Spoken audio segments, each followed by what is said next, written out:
Hey, it's Over Real Thoughts. Today I'm going to be reviewing Wes Anderson's new film, The Grand Budapest Hotel. The Grand Budapest Hotel is by far one of Wes Anderson's most accomplished films in a decade. He's one of the rare filmmakers that has created his own genre of filmmaking with his idiosyncratic characters, his intricate, colorful, and detailed production design, as well as telling a well-rounded story, all while The Royal Tenenbaums, The Life Aquatic of Steve Zissou, and even The Fantastic Mr. Fox were utterly imaginative.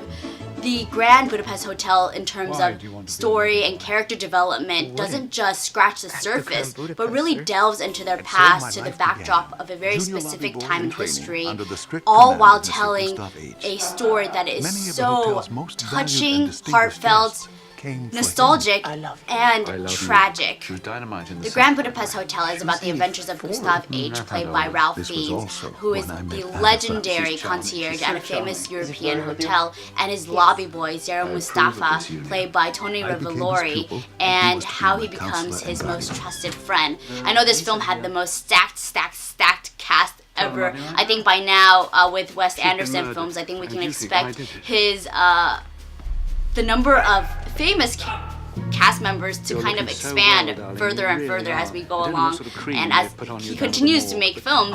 And so I'm not going to go into all of them, but I am going to highlight the terrific performances by Tony Revolori as the lobby boy, Zero Mustafa, and William Dafoe.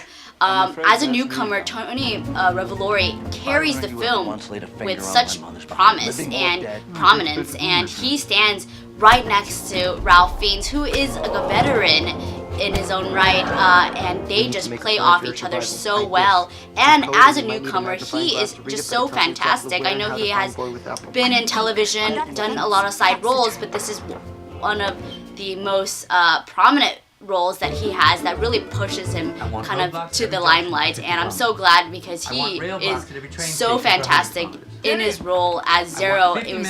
He's probably one of the characters that made me laugh the hardest, and I haven't laughed really a lot in a lot of Wes Anderson films like that, to that extent and that loudly.